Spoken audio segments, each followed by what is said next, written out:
Ladies and gentlemen, this is kind of what I would say fair market value is probably going to set you back. I would say just under $2 million worth of collector boxes. I know you guys can't see like the roof and everything, how far it goes, but the way I do this is essentially as time marches forward and Wizards products come out. I kind of start as each product comes out. I know, I mean, it's kind of out of order. I apologize. Like you can see the Theros, that should be back that way. I try to add 1 to 3 rows of each collector product that as it goes out to make sure I have a position long term. Because this video is going to be based on the importance of having exposure to different categories versus the risk of losing money, wasting time, opportunity cost, and all these fun terms and lingo. And we're going to discuss kind of why it's more important to take the risk versus sitting it out, even if a product costs you money. And I'm going to share my perspective, and I figured sometimes everybody likes to see certain backgrounds. They kind of like to see, where you actually put your money, and kind of people want to know. So I'll come around camera here. Hello, how's everybody doing? So essentially, in this area, I'll stand over here so you guys can see. So essentially here, as you can see, there are some product lines, there's multiple rows, and some product lines that I only have like one row. Each row, I believe it goes back 3 boxes deep. Each large one of these cases, here, each one of these cases is 24 collector boxes. There's 4 mini cases of 6. And that's kind of how they package them. And you can see the outer label. And you can actually kind of see, like, the smallest position I have is Modern Horizons 2 collector boxes, a tiny little row that's even further back. I don't even have 3 rows deep of that. The Theros also is one I don't have nearly as much as I should have, because I ran a special to the patrons, I think about a little over a year ago in the fun days of 2020, where I sold like 1,500 Theros collector boxes. I think I did them for like $159 shipped. It was like some special crazy thing, and it was hilarious. So I know that product has gone up substantially from its lows, and a lot of people are happy with it, but that's why that particular position is very, very low. Over here, you can see the world famous AFR over here. This is the one that I have taken the largest position, but wasn't that in the show?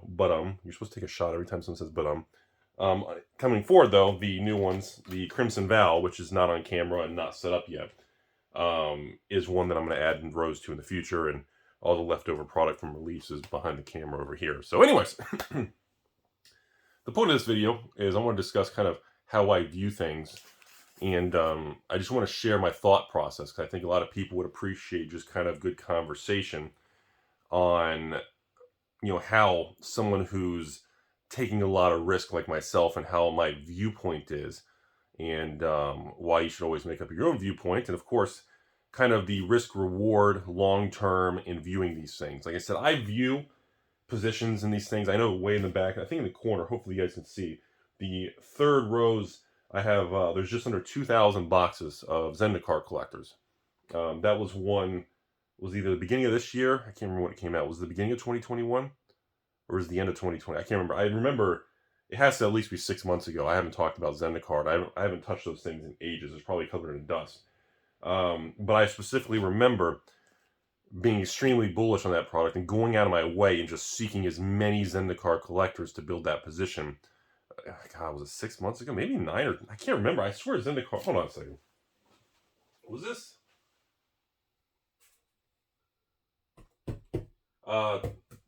October 2020. Okay, so October 2020, even older. Okay, yeah, so it was last year. But I think it was first quarter of 2021 when the market became so negative and the prices really dropped, that allowed me to get the larger position that you all actually see today, if I recall correctly. So anyways, one of the biggest things I like about these products is they're small, they're compact.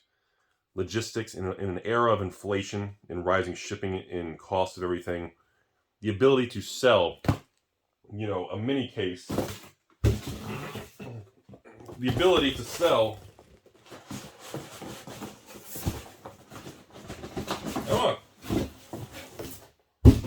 the ability to sell and ship an entire case of 6 of these in such a small, compact, concise product is a really, really big deal to me.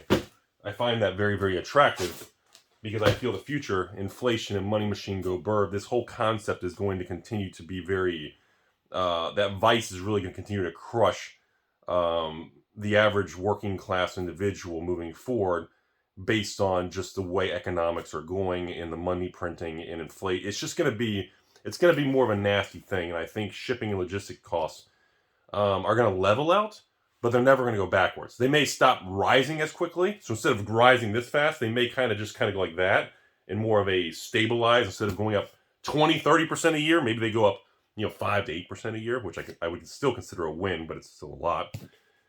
So that's the first thing. Space, storage, and logistics of buying and selling the product are very attractive to me. That's the biggest thing I love about these. They're small, they hold a lot of value, and they take up the smallest amount of storage space. So, for example, at this particular spot, you guys can't see it, but like there's multiple cameras on different networks. So somebody cuts the power to one camera. There's another camera that runs on like cell phone tower networks. So there's backup of anything. So any form of movement or anything, it's easy to have less cameras instead of 20 cameras at this location. It's easier to have 3 or 4 cameras because it's a smaller size item versus like a Commander deck set that would take the same quantity or dollar amount in Commander decks would take 20 times the space. So anyways, next thing, I know you guys, you can't see the Throne of Eldraine, a little bit of Coria, don't have many of those, and also Core 21, and then there's a couple cases back there, Commander Legends collector boxes, very, very few. Commander Legends collectors, Theros collectors, and Modern Horizons 2 collectors are the least quantity that I have. Mostly because Modern Horizons 2 and Commander Legends, there was no second wave, there's no restock. Papa Bezos got the rest in his giant penis-shaped rocket, and they dumped word is 5,000-10,000 on Amazon, and no LGSs around the country got them. So as you can see, don't have, but hey, I'm happy and honored to have something of that. So let's start with the newest, or almost newest. The AFV thing here. AFV. Isn't that America's Funniest Videos? AFR here. These are really cheap. This is kind of the dumpster fire, the loser of 2021.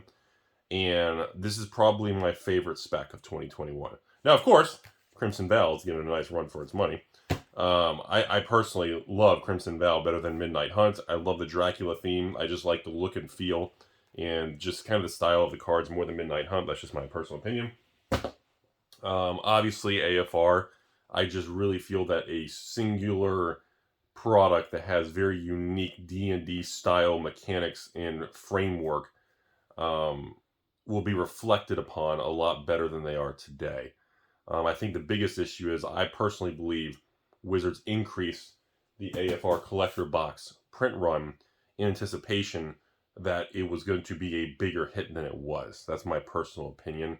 Like, for example, compared to Core 2021, hang on. Core 2021. Got it. So compared to Core 2021, in my opinion, this has actually been one of my quiet favorite specs. This, in my opinion, I believe had the lowest collector box print run because it was a core set, the first core set, and the collector box. So Wizards was very cautious on this. They were very aggressive on like Theros collectors, Ikoria collectors, and obviously they were very conservative on Throne of Eldraine collectors, which I don't have a lot of. I have some somewhere. And so it's kind of, they tweak the print runs along the way, but in the long game, whether it is a higher printed AFR or a lower printed, Modern Horizons 2 or a lower printed StrixHaven or Kaldheim or a higher printed Zendikar or a lower printed core set, I don't think focusing and thinking about those type of things is really the correct choice. I don't think it matters because you have to visualize this. The further, you take a timeline and the release date is, ABC for Crimson Val last week, whatever. And when you take that timeline and the further you draw down that timeline and the further away you get from starting point, I'm sure my computer fancy AI algorithm people out there who are way smarter than I am can tell you, I'm sure there's a formula for it. The farther away you drift from that starting point, the higher the probability of supply and demand being out of balance, and higher the probability that the price will move. And the higher the probability that you can have a parabolic or a very black swan or a very unpredictable event that can move the price very rapidly. A good example of this is obviously going to be Theros and Zendikar. Both of those items came out really strong, over $200 a collector box.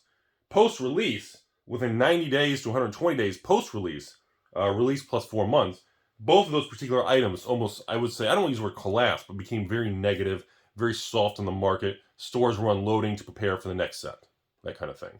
Now, of course, after they bottomed out, those are probably the greatest examples of price volatility that weeded out a lot of people. Granted, also, again, 2020 era product. We've talked about this, especially Theros. So the mindset of people in that current time frame, especially with Theros, more so than Zendikar, because Zendikar is more going into 2021. But in the heart of 2020 nuclear dumpster fire awful era, there was no one out there. There were no LGSs, or let me rephrase that. I hate using, all or none, or, guarantee. The majority of LGSs, the majority of the population, was nowhere near thinking about investing or sitting on sealed product of Theros. Okay? Just nobody. Everybody flushed it out. Everybody wanted capital. Remember, folks, you can't rub Sandy wipes or, Clorox wipes? What was it? You can't clean your Black Lotus and get, the virus off. It was a time of it's going to be looked back upon and judged very different 10 years from now. I can tell you that. And on top of that, who would take the risk when Rudy's telling you to buy cardboard and the world's coming to an end? You have to remember the mindset of the moment. So Theros experienced a larger volatility swing than I believe would have normally happened in any other year. Okay? Similar to Ikoria. Ikoria, if it wasn't in a 2020 product, it probably would have been probably one of the best-selling standard product of all time. It was such a powerhouse, ridiculous, broken product, blah, blah, blah. The only reason it even did halfway decent because it was really good, but again, it went through a rough time. So the point of I'm giving you these examples of is the more time passes these items, and the more time that passes the release date, the more that the market forgets these stories. The more, I can tell you right now, I would be shocked if anyone in the comment section could give me exact data and exact personal stories of what happened in 2008, 2009, Zendikar, World Wake, that type of era, and in reserve list cards, and it's gonna, they were cheaper back then, Rudy, and they went on sale during the crash. Oh, yeah, those are general statements, but I can pretty much assure you that 99.9% of everybody has no idea what actually happened in 08, 09, and the market has no memory. There's no data. There's no transcript. There's no log. There's no court reporter that logs this stuff. So as the years march forward, this stuff gets lost in time, lost in translation. This stuff just disappears. The stories and what happens with these products and these cultures becomes fuzzier and foggier as the years go by. And that's why sometimes a video going over these things, because I think what it is one of the most common things people ask me is, Rudy, how do you sleep at night putting millions of dollars in cardboard besides the security or, Florida sinks in the ocean and, rising seawater, all this stuff. Besides that, just overall, how are you comfortable putting so much money into cardboard versus, buying an apartment building or buying stocks, putting all your money in stonks and putting all your money in dog money and putting all your money in, XYZ ABC stock, And it's one of those things where it's an instinct call. It really is, Well, Rudy, you're just saying that. I think this whole video is only so Rudy can pump collector boxes. He's only makes decisions for himself. All right, I'm going to give you guys a secret. You're right. Can we make that a meme? Yeah, I run a business and I take on a lot of risk with my money and the business's money, and I hope that it goes up in the future, and so that it's worth more in all the risk and the things I went through to get the product, protect the product, and I hope it goes up. Gee, what a concept. So it's so weird the time we live in, folks. It's like you see people like, don't go to that cafe that sells bagels and breakfast. They're trying to make money. They're only in it for them. Yeah, I'm pretty sure that family down the road who's selling bagels is trying to make money for a living and to try to make more money on their bagels and as much. That's the point. It's just weird. We live in this very strange time, folks. But it comes down to my perspective on these products is, to me, it's always been risk reward. And I stand by what I said 6 years ago on YouTube. I stand by the same reason I buy rental property. The same reason I have money in the stock market. The same reason, every other person invests. The point of investing is to place money into something hoping that it does go up in value. Now, whether you tell other people about it, like I do on YouTube, and I discuss my rationale, or you secretly just hide and don't tell anybody. Or you don't even tell your own friends and family, and you secretly do it in the closet or your duffel bag and you put fake wallpaper over it. Whatever you're doing, whatever silly thing. But the point is the risk and the regrets of skipping a product because I don't like it. Rudy, which one do you hate the most? I'll be honest with you. Which product do I hate the most? I actually really like Kaldheim. I'm still not a big Theros fan. I know it's gone up. I know a lot of people made money on the upswing and it's doing well. It's probably going to go to 300 plus a collector box, but I'm still not a big fan of it.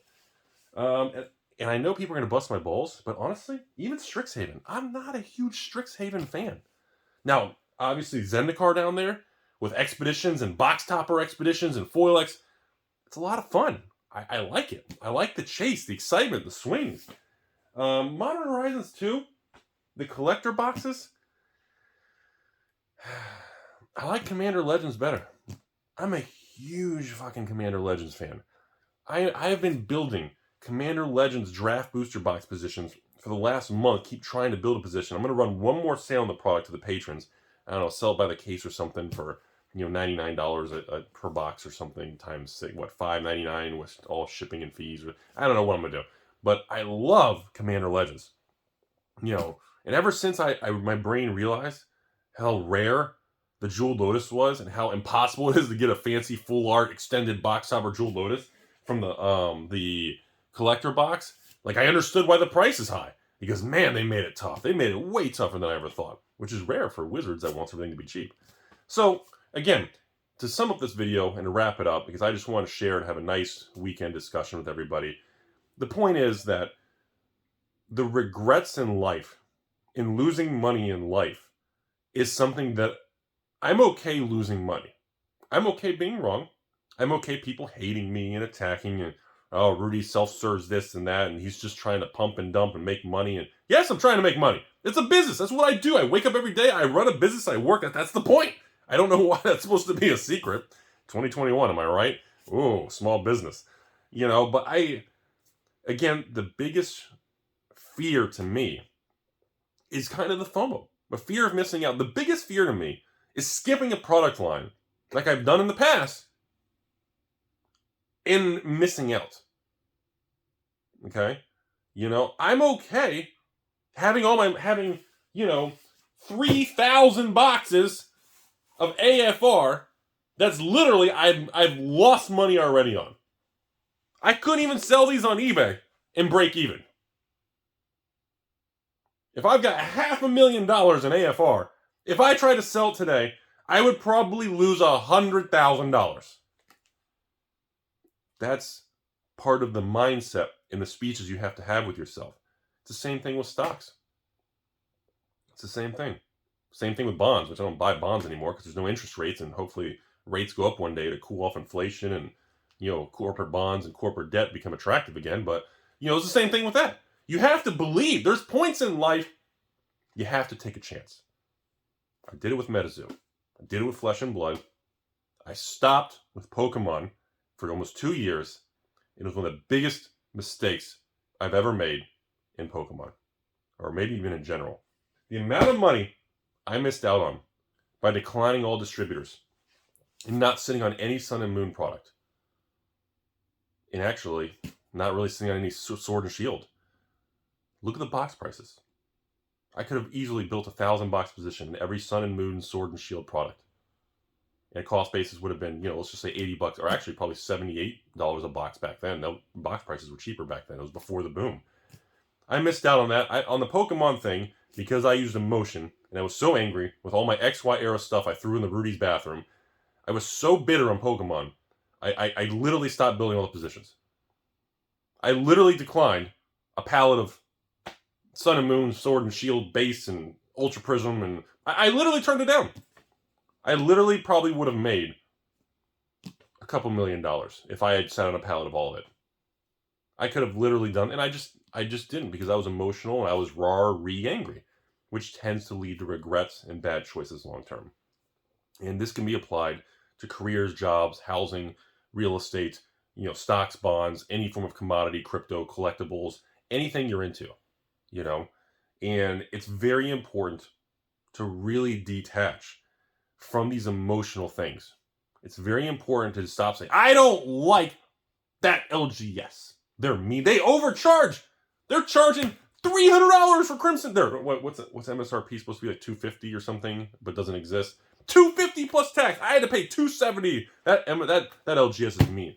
People get so wrapped up in emotional and I can't stand ABC or that store or that distributor or that individual or that influencer or that person on Twitter. I hate that person on Silk Road. They always send me the wrong blow-up doll. I hate that person over there with my... There's so much of that. People lose sight of zooming out and realizing how small these insignificant things are. You have to focus on the bigger game, ladies and gentlemen. And the bigger game out there, and the amount of money, and there's never been more opportunity in the world than probably 2021. Maybe the 90s, the internet boom, AOL came out, Instant Messenger came out, the internet and dial-up modems and 56K. Beep, beep, beep, beep. Welcome, you've got mail. I know, some of you, that really hit you. And we are in a time, folks, and if you don't see it, you don't want to see it. You're looking in the wrong direction. You're not trying. You could literally work as much as you want, as many jobs as you want. You can work multiple jobs. You may not like the people. You may not like the job. Or you may think, in Florida, like, geez, Ryan, now, I think even Taco Bell is like $15 an hour minimum. I think, like, if you have food experience, I think Taco Bell is like almost $20 an hour. I'm like, dude, should I work there one day a week? $20 an hour and I get free tacos every day? It's like, geez, if I work part-time there 5 hours, I make $100 and I get food, which is probably $10 my cost every day. I was like, dang. There's so much opportunity. And it's not about the crappy jobs. It's not about the low pay and high inflation. It's about the money you're able to acquire, keeping a clear mind, and what you do with the money. That's the difference. There's sports athletes, there's actors and actresses that make millions. 5 years later, they're dead broke. They've done case studies. They've given, individuals who've had nothing, $100,000. Didn't Oprah do that? A patron messaged me and said Oprah gave some, like, homeless or some ex-person of something, like $100,000 in a financial advisor, and then they followed up like 6 months later, and then they lost $100,000, and they wouldn't talk to the financial advisor. Is that a true thing? Somebody tell me if that's true. A patron told me that, and I didn't know if they were bamboozling me. Anyways, I'm done rambling. The point is, I want to share some cool collector stuff. Sometimes I walk in here, I put a chair over here behind the camera, I sit back, I relax, I look at the product, especially when it's late night, and I just think. I look at it and I think. I don't just look at it and say, oh God, today, this is worth nothing. Oh, that's going on. I don't do that. I look at the product, I sit back, and I ask myself, how's the world going to feel about Zendikar in box toppers and expeditions in 3, 4, 5 more years? We're in a whole new era of Magic. Alpha cards are simply non-existent. Arabian Nights requires you have to take a bank loan. And I'm like, how are people going to view that? And I kind of back into the conversation like that. I don't just look at it and say, oh, what's that today? What do we pay today? Oh my God, we're negative. I don't care about that. Because life is so vast. And time is a very complicated thing. And people zoom in and they focus on today. And oh God, tomorrow it went down 50 cents. And they lose sight of really kind of how to build wealth. And they get obsessed with flipping and immediate equity. And they become, and you can usually tell these type of people because they become very, I don't want to say abrasive, but they become very aggressive. The people you see these people online or maybe a private Facebook group or a message board or something or in comment sections, you'll see them because every time a certain, let's say another creator or another store posts something, you'll see them, oh, I always hate them. You guys know how I feel. I see that a lot about all kinds of stuff. Other content creators, other stores. I get messages about that about distributors. And I see that stuff, and I kind of find it disappointing. And I think we're to the point where most of us have been around the internet long enough to know of social media and people. You can spot the people that are historically very aggressive and very negative towards certain stores or people. And they're usually long-term, things don't work out the best for those people. The people who tend to be more emotional, more abrasive and aggressive are usually that way because there's other things going on. And when you strip all that out of your life and you just look at the product and you think about the future, the decisions become a lot more easier to make. And you tend to make better decisions that are more accurate. I think I'm done rambling today. It was a good video. I like this video. I think this video came out good.